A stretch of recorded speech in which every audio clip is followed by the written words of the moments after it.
भगवान जगन्नाथ रथ उत्सव। श्री जगदीश यात्रा जगन्नाथपुरी में आषाढ़ शुक्ल की द्वितीया को निकलती है। रथ यात्रा एक सामुदायिक पर्व है। घरों में कोई भी पूजा इस अवसर पर नहीं होती है तथा न ही कोई उपवास रखा जाता है। जगन्नाथपुरी और भगवान जगन्नाथ की कुछ मौलिक विशेषताएं हैं। यहाँ किसी प्रकार का जाति भेद नहीं है। जगन्नाथ के लिए पकाया गया चावल वहाँ के पुरोहित निम्न कोटि के नाम से पुकारे जाने वाले लोगों से भी लेते हैं। जगन्नाथ को चढ़ाया हुआ चावल कभी अशुद्ध नहीं होता। इसे महाप्रसाद की संज्ञा दी गई है। जगन्नाथ रथ यात्रा भारत में मनाए जाने वाले धार्मिक महामहोत्सवों में सबसे प्रमुख तथा महत्वपूर्ण मानी जाती है। इसका पुरी के 24 पर्वों में सर्वाधिक महत्व है। यह रथ यात्रा न केवल भारत अपितु विदेशों से आने वाले पर्यटकों के लिए भी खास दिलचस्पी और आकर्षण का केंद्र बनती है। भगवान श्री कृष्ण के अवतार जगन्नाथ की रथ यात्रा का पुण्य 100 यज्ञों के बराबर माना जाता है। सागर तट पर बसे पुरी शहर में होने वाली जगन्नाथ रथ यात्रा उत्सव के समय आस्था का जो विराट वैभव देखने को मिलता है वह और कहीं दुर्लभ है। इस रथ यात्रा के दौरान भक्तों को सीधे प्रतिमाओं तक पहुंचाने का बहुत ही सुनहरा अवसर प्राप्त होता है। जगन्नाथ रथ यात्रा 10 दिवसीय महोत्सव होता है। देश विदेश से लाखों लोग इस पर्व के साक्षी बनने हर वर्ष यहाँ आते हैं। पुरी में ये रथ यात्रा के लिए मंदिरों के तीनों मुख्य देवता भगवान जगन्नाथ, उनके बड़े भ्राता बलभद्र और भगनी सुभद्रा तीनों को 3 अलग अलग भव्य और सुसज्जित रथों में विराजमान होकर नगर की यात्रा को निकालते हैं। मध्यकाल से ही यह उत्सव अतीव हर्ष उल्लास के साथ मनाया जाता है। इसके साथ ही यह उत्सव भारत के ढेरों वैष्णव कृष्ण मंदिरों में मनाया जाता है एवं यात्रा निकाली जाती है। इस रथ यात्रा में जगन्नाथ जी का रथ, बलभद्र जी का रथ और सुभद्रा जी का रथ शामिल होता है। बलराम का रथ तलध्वज पालध्वज के नाम से पहचाना जाता है। यह रथ 44 फीट ऊंचा 14 पहियों का होता है। यह लाल हरे रंग के कपड़े व लकड़ी के 763 टुकड़ों से बना होता है। रथ के रक्षक वासुदेव और सारथी मताली होते हैं। रथ के ध्वज को उनानी कहते हैं। तिब्रा, घोड़ा, दीर्घ शमरा व स्वर्णनाया इसके अश्व है। जिस रस्सी से रथ खींचा जाता है वह वासुकी कहलाता है। सुभद्रा का रथ पद्म ध्वज दर्प दलन कहलाता है। 43 फीट ऊंचे 12 पहियों के इस रथ में लाल काले कपड़े के साथ लकड़ी के 593 टुकड़ों का प्रयोग होता है। रथ की रक्षक जय दुर्गा व सारथी अर्जुन होते हैं। रथ ध्वज नंदबिक कहलाता है। रोचिक, मोचिक, जिता व अपराजिता इसके अश्व होते हैं। इसे खींचने वाली रस्सी को स्वर्ण चूड़ा कहते हैं। जगन्नाथ जी का रथ गरुड़ ध्वज या कपिल ध्वज कहलाता है। 16 पहियों वाला यह रथ 45 फीट ऊंचा, 35 फीट लंबा और 35 फीट चौड़ा होता है, जिसमें लाल व पीले रंग के वस्त्रों का प्रयोग होता है। विष्णु का वाहक गरुड़ इसकी रक्षा करता है। रथ पर जो ध्वज है उसे त्रैलोक्य मोहिनी या नंदी घोष रथ कहते हैं। रथ यात्रा में सबसे आगे बलभद्र जी का रथ उसके बाद बीच में सुभद्रा जी का रथ, सबसे पीछे भगवान जगन्नाथ जी का रथ होता है। रथ यात्रा के लिए इस मंदिर की मूर्तियों को साल में एक बार बाहर निकाला जाता है। रथ यात्रा के समय भक्तों को प्रतिमाओं तक पहुंचने का अवसर मिलता है। आषाढ़ की शुक्ल द्वितीया को तीनों रथों को सिंह द्वार पर लाया जाता है। स्नान व वस्त्र पहनाने के बाद प्रतिमाओं को अपने अपने रथ में रखा जाता है। इसे पोहिंद्री महोत्सव कहते हैं। जब रथ तैयार हो जाते हैं तब पुरी के राजा एक पालकी में आकर इनकी प्रार्थना करते हैं तथा प्रतीकात्मक रूप से रथ मंडप को झाड़ू से साफ करते हैं। इसे छर पहरना कहते हैं। अब सर्वाधिक प्रतीक्षित वह शुभ घड़ी आती है। मंदिर के सिंह द्वार पर बैठकर भगवान जनकपुरी की ओर रथ यात्रा करते हैं। डोल, नगाड़ों, तुरही तथा शंख ध्वनि के बीच भक्तन इन रथों को खींचते हैं। रथ तीर्थयात्रियों और कुशल मजदूरों द्वारा खींचे जाते हैं। भावुकतापूर्ण गीतों से यह महाउत्सव मनाया जाता है। जनकपुरी पहुंचकर आषाढ़ की 10वीं को रथों की मुख्य मंदिर की ओर पुनर्यात्रा प्रारंभ होती है। इसे बहुधा यात्रा कहते हैं। सभी रथों को मंदिर के ठीक सामने लाया जाता है, परंतु प्रतिमाएं अभी एक दिन तक रथ में ही रहती हैं। आगामी दिन एकादशी होती है। इस दिन जब मंदिर के द्वार देवी देवताओं के लिए खोल दिए जाते हैं, तब इनका श्रृंगार विभिन्न आभूषणों व शुद्ध स्वर्ण से किया जाता है। इस धार्मिक कार्य को सुनबेसा कहा जाता है।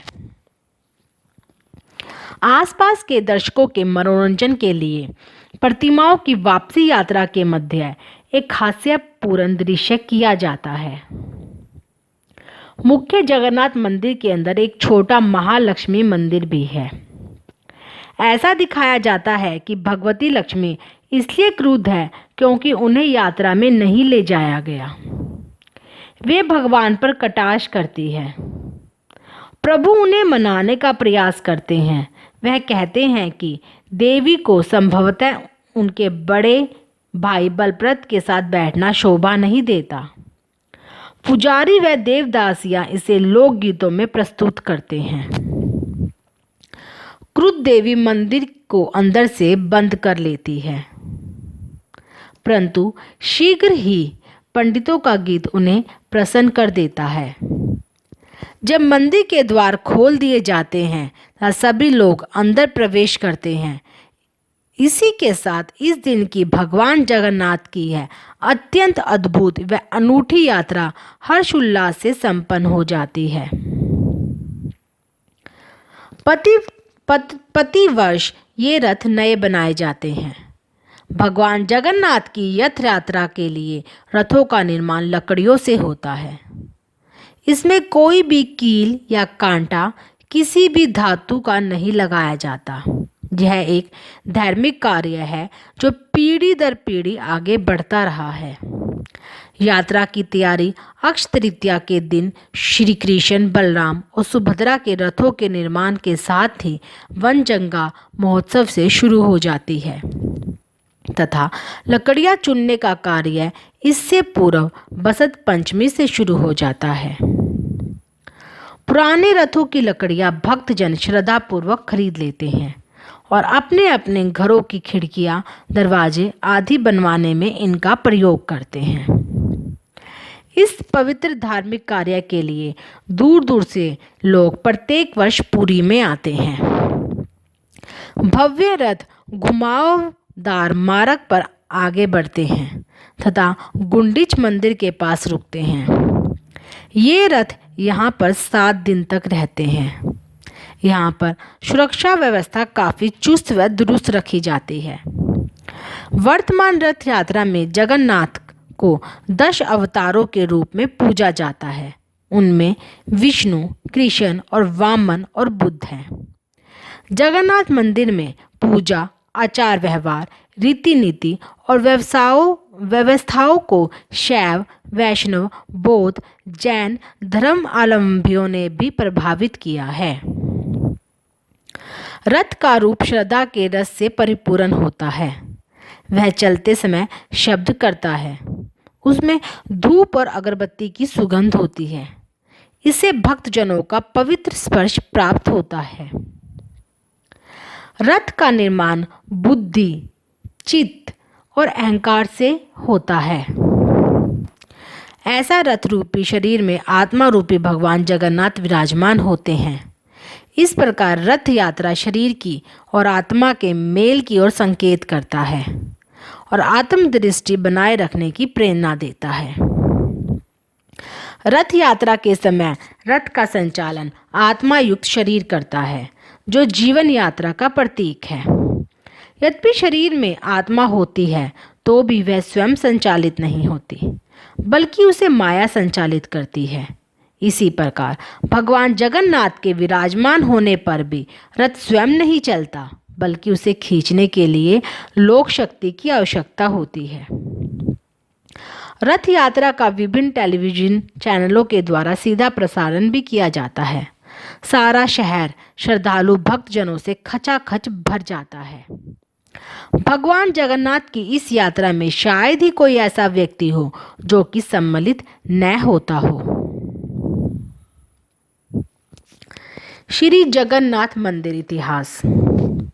पुरी का श्री जगन्नाथ मंदिर एक हिंदू मंदिर है जो भगवान जगन्नाथ श्री कृष्ण को समर्पित है। पुरी के 800 वर्ष पुराने मुख्य मंदिर में 3 मूर्तियां हैं। भगवान जगन्नाथ की मूर्ति, बलभद्र की मूर्ति, सुभद्रा की मूर्ति। योगेश्वर श्री कृष्ण जगन्नाथ के रूप में विराजते हैं। ये सभी मूर्तियां काष्ठ की बनी हुई हैं। पुरी की ये तीनों प्रतिमाएं भारत के सभी देवी देवताओं की तरह नहीं होती। यह मूर्तियां आदिवासी मुख्याकृति के साथ अधिक साम्यता रखती है। इस मंदिर के उद्गम से जुड़ी परंपरागत कथा के अनुसार भगवान जगन्नाथ की इंद्रनील या नीलमणि से निर्मित मूल मूर्ति एक अरगुरु वृक्ष के नीचे मिली थी। यह इतनी चकाचौंध करने वाली थी कि धर्म ने इसे पृथ्वी के नीचे छुपाना चाहा। मालवा नरेश इंद्रधुमन को स्वप्न में यही मूर्ति दिखाई दी थी। तब उसने कड़ी तपस्या की और तब भगवान विष्णु ने उसे बताया कि वह पुरी के समुद्र तट पर जाए और उसे एक दारू का लट्ठा मिलेगा। उसी लकड़ी से वह मूर्ति का निर्माण कराए। राजा ने ऐसा ही किया और उसे लकड़ी का लट्ठा भी मिल गया। इसके बाद राजा को विष्णु और विश्वकर्मा बड़े कारीगर और मूर्तिकार के रूप में उसके सामने उपस्थित हुए, किंतु उन्होंने यह शर्त रखी कि वे 1 माह से मूर्ति तैयार कर देंगे, परंतु जब तक वह एक कमरे में बंद रहेंगे और राजा या कोई भी उस कमरे के अंदर नहीं आए। माह के अंतिम दिन जब कई दिनों तक कोई आवाज नहीं आई तो उत्सुकतावश राजा ने कमरे में झांका और वह वृद्ध कारीगर द्वार खोलकर बाहर आ गया और राजा से कहा कि मूर्तियां अभी अपूर्ण हैं, उनके हाथ अभी नहीं बने थे। राजा के अफसोस करने पर मूर्तिकार ने बताया कि यह सब देववश हुआ है और यह मूर्तियां ऐसे ही स्थापित होकर पूजी जाएंगी। तब वहीं तीनों जगन्नाथ, बलभद्र और सुभद्रा की मूर्तियां मंदिर में स्थापित की गई। पौराणिक कथाओं के अनुसार राजा इंद्रधुमन ने ही मूल मंदिर का निर्माण कराया था, जो बाद में नष्ट हो गया। इस मूल मंदिर का कब निर्माण हुआ और यह कब नष्ट हो गया, इसके बारे में कुछ भी स्पष्ट नहीं है। ययाति केसरी ने भी एक मंदिर का निर्माण कराया था। वर्तमान में 65 मीटर ऊंचे मंदिर का निर्माण 12वीं शताब्दी में गोल गंगदेव तथा औरंग भीमदेव ने कराया था। जगन्नाथ के विशाल मंदिर के भीतर 4 खंड हैं। प्रथम भोग मंदिर, जिसमें भगवान को भोग लगाया जाता है। द्वितीय रंग मंदिर, जिसमें नृत्य गान आदि होते हैं। तृतीय सभा मंडप, जिसमें दर्शकगण बैठते हैं। चौथा अंतराल है। जगन्नाथ के मंदिर का गुंबद 192 फुट ऊंचा और चक्रव तथा ध्वज से अचगन है। मंदिर समुद्र तट से 7 फर्लांग दूर है। यह सतह से 20 फुट ऊंची एक छोटी सी पहाड़ी पर स्थित है। पहाड़ी गोलाकार है, जिसे नीलगिरी कहकर सम्मानित किया जाता है। अंतराल के प्रत्येक तरफ एक बड़ा द्वार है। उनमें पूर्व का द्वार सबसे बड़ा और भव्य है। प्रवेश द्वार पर एक बृहत्काय सिंह है, इसलिए इस द्वार को सिंह द्वार भी कहा जाता है। यह मंदिर 20 फीट ऊंची दीवार के परकोटे के भीतर है, जिसमें अनेक छोटे छोटे मंदिर हैं। मुख्य मंदिर के अलावा एक परमागत ड्योढ़ी, पवित्र देव स्थान या गर्भगृह, प्रार्थना करने का हॉल और स्तंभों वाला एक नृत्य हॉल है। सदियों से पुरी को अनेक नामों से जाना जाता है, जैसे नीलगिरी, नीलांद्री, नीलांचल, पुरुषोत्तम, शंख क्षेत्र, श्री क्षेत्र, जगन्नाथ धाम और जगन्नाथपुरी। बाद जगन्नाथ जी के 120 मंदिर बनाए गए हैं, परंतु जगन्नाथ संप्रदाय वैदिक काल से लेकर अब तक मौजूद है।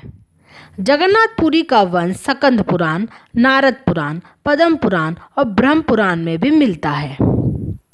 जगन्नाथ मंदिर के निजी भृत्यों की एक सेना है, जो 36 रूपों तथा 97 वर्गों में विभाजित कर दी गई है। पहले इनके प्रधान खुर्द के राजा थे, जो अपने को जगन्नाथ का भृत्य समझते थे।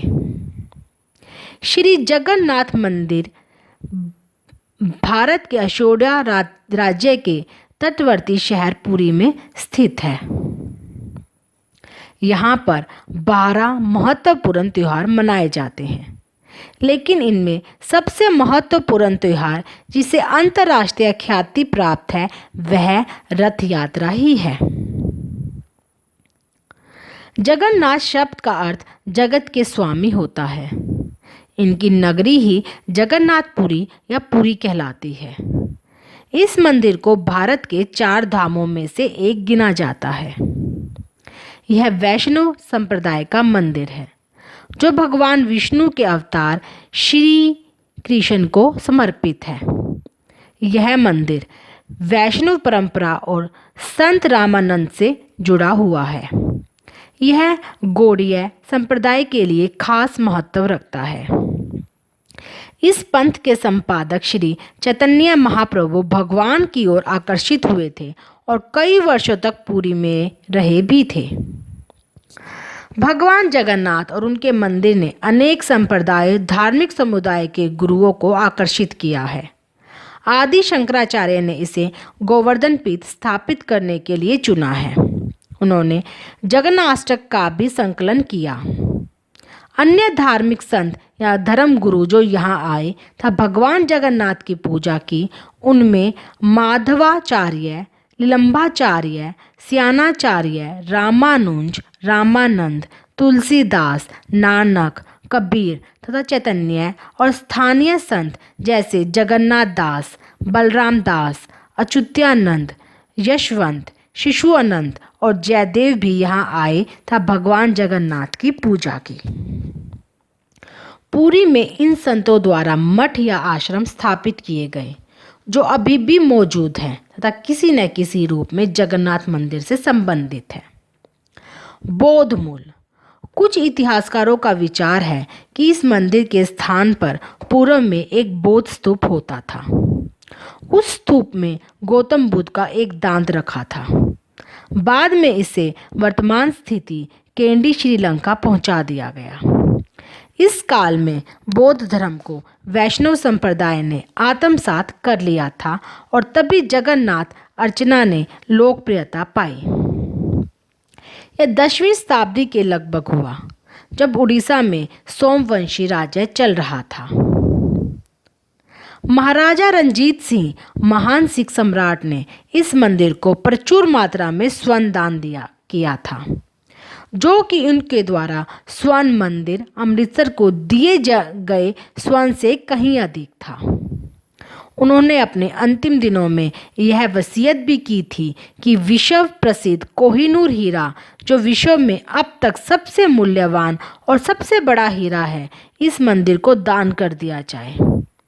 लेकिन यह संभव ना हो सका क्योंकि उस समय तक ब्रिटिश ने पंजाब पर अपना अधिकार करके उनकी सभी शाही संपत्ति जब्त कर ली थी, वरना कोहिनूर हीरा भगवान जगन्नाथ के मुकुट की शान होता।